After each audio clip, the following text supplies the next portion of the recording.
Okay guys, today we're going to talk about press checks. What is it, why is it done, and different ways of doing a press check. First, what is a press check? A press check is a way of confirming a round in the chamber of the pistol. The press check or pinch check first came into its own as a technique in the early days of the modern technique of a pistol, and it was built around the 1911 again. Our thumb would come into the inside of the trigger guard. We would pinch, we would reach up here to underneath the barrel on the recoil plug, and by doing this you could actually pinch the slide back and confirm there's a round in the chamber. Obviously in guns with full of guide rods that doesn't work at all anyway, and that finger is awful close to the muzzle. That's the original press check.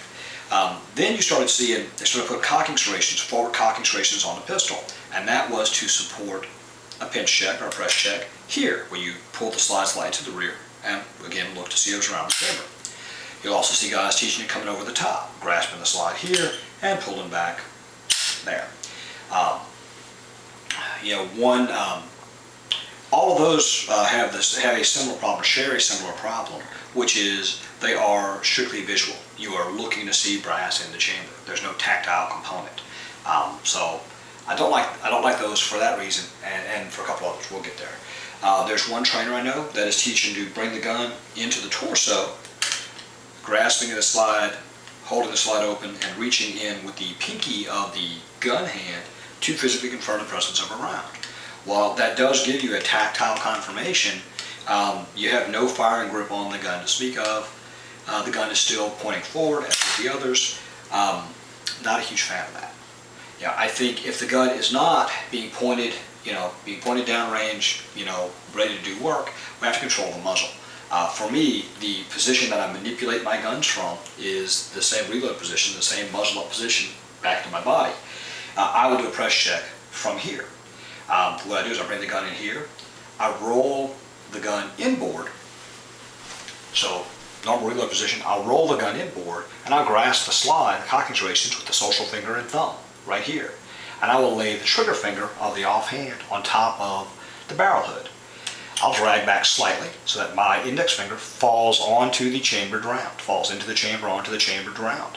That lets me know I've got a round in the chamber. I can also confirm the slide has gone forward, rebuild grip, and go from there. So that is my preferred method for doing a press check. Some guys will utilize, they'll come over and they'll do sort of a partial slide rack. They'll grasp the slide like normal and they'll pop it open and take a peek. I really don't like that one. When my hand touches the slide in this manner, it is doing only one thing.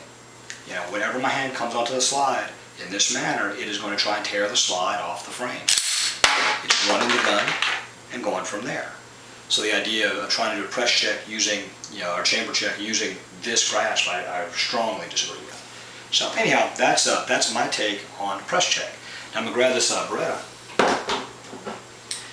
Obviously, Glocks, M&Ps, striker-fired guns are very forgiving when it comes to manipulating the slide. Well, when it comes to a lot of things. But here we've got a gun with a slide-mounted decocking safety and a hammer. To do a press check, a pinch check of any sort, you wind up having to overcome the hammer spring as well as the recoil spring. There's a lot more force there. So if you've got a hammered gun and you want to do a press check,